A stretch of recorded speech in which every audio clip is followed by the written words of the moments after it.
안녕하세요. 13년 차 요양보호사 박은숙입니다.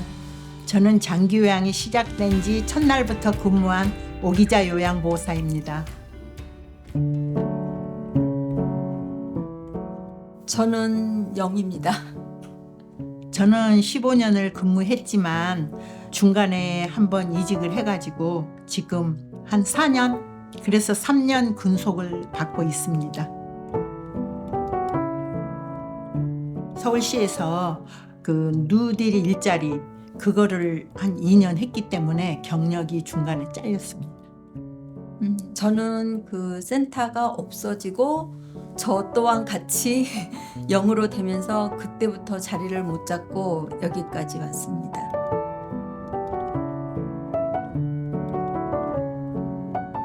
어르신이 돌아가시거나 이사를 가시면 일이 빨리 연결이 되지 않아서 다시 다른 센터로 이제 다른 대상자를 만나서 이제 이직을 하거든요. 그럴 경우에 전에 있었던 그 경력은 근무 경력은 완전히 없어지고 다시 새로운 경력이 시작되는 거죠. 한 센터에서 3년을 근무해야만 그것이 경력이 인정이 되어서 장기 근속 장려금을 받게 됩니다. 지금 새로 이제 들어온 신입 사원이나 15년 경력을 가진 경력자나 시급이 똑같습니다. 그 차이는 장기 근속 장려금에 따를 뿐이에요.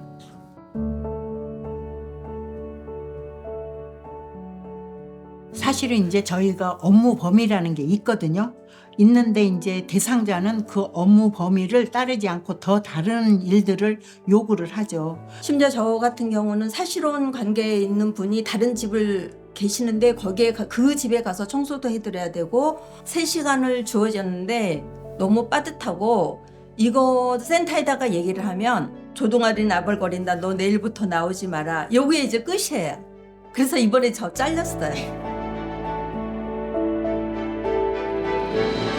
이제 지원센터가 생김으로 거기에 이제 요양보호사들이 교육이나 이런 기타 모임으로 이제 거기서 모이기 시작했는데 동료끼리 서로 고충을 이야기하면서 현장 사례를 이야기하면 서로 같은 동료끼리 막 서로 조언을 하고 이러면서 사례 나눔이 되더라고요.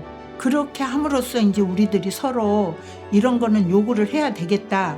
그런 걸로 해서 이제 협회가 생겨서 협회에서 이제 여러 가지 목소리를 모으고 전달하고 이런 과정이 생겼습니다. 저희들의 그런 무거운 마음들이나 이런 무거운 짐들을 많이 해소해 주고 계시더라고요. 그래서 적극 동참하고 있습니다.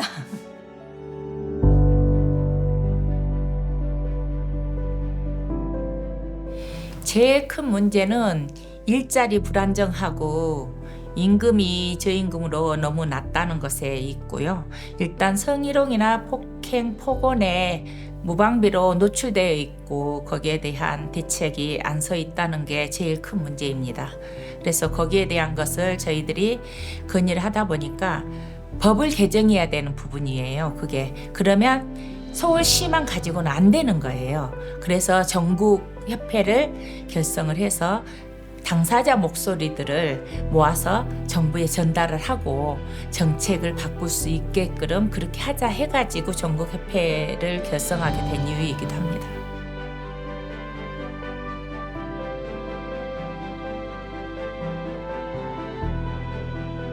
지원센터가 모든 교육을 다 이렇게 맡았으면 좋겠다는 거죠. 공적인 교육기관이 부재한 상태에서 지원센터는 우리들한테는 큰 버팀목이고 등대와 같은 역할을 해주는 것입니다. 그래서 지원센터가 전국적으로 확대가 되고 그 기능도 확대가 될 것이 필요하고요. 그러기 위해서는 정부의 재정 지원도 뒷받침돼야 된다고 생각합니다. 하루에 3시간 해가지고는 도저히 생계를 책임질 수가 없기 때문에 적정하게 근무를 할 수 있도록 최소 일주일에 25시간은 돼야 된다고 생각하고요. 시설 같은 데는 인력이 부족해서 인력난에 허덕이고 있는데요. 적정한 인력을 배치해 줘야지 맞는 것입니다. 장기 군속 그 장려금이라는 것은 동일 기간에 3년 이상 근무해야 되는 사람한테 장기 군속 장려금을 지급을 한다 그렇게 돼 있습니다. 그거는 비자발적 실직이 많은 제가 방문 요양보호사들이 그거를 장기 군속 장려금을 받기는 굉장히 어려운 일이에요. 어르신들 사정에 의해서 이게 실직이 잦은데 매칭이 안 되면 그 사람이 생계를 위해서 다른 곳을 또 가야지 되는 이제 현상이 일어나고 그러면은 다시 이제 그 경력이 인정되지 않는다는 것은 그래서 너무 불합리해서 총 경력을 인정해 주라 그렇게 목소리를 내고 있는 것입니다. 지금 공공에서 그 운영하는 것은 1% 정도에 불과하고 80% 이상은 개인이 운영하는 영세양 기관들이란 말이에요. 공공요양기관이 만약 최소 30% 이상은 생겨서 그거를 잘 이렇게 운영이 된다면 다른 그 기관들도 거기에 따라서 이렇게 잘 움직이지 않을까 그런 생각입니다. 요양보호사 대표가 그 현장을 제일 알고 그거를 말해줄 수 있는 것이기 때문에 꼭 그 요양보호사 대표가 장기요양위원회에 참석해서 같이 목소리를 내고 정책을 이렇게 하는데 참여가 돼야 된다고 생각합니다. 저는 협회가 매우 중요하다고 생각합니다. 내 목소리도 내고 또한 다른데 이렇게 정보를 듣게 되고 이렇게 서로 공유하면서 협회가 운영돼야 되기 때문에 모두 다 함께 협회에 가입해가지고 이런 활동을 함께 했으면 좋겠다고 생각합니다. 한번 귀 기울이고 관심을 보여서 협회가 뭔지 문 두들겨 주셨으면 감사하겠습니다. 저희 함께 같이 가요. 전국에 계신 요양보호사 선생님들 많은 관심과 적극적인 참여로 협회에 그 가입을 하셔서 우리의 목소리가 꼭 이렇게 전달될 수 있도록 그런 통로에 이렇게 가입하셨으면 좋겠습니다.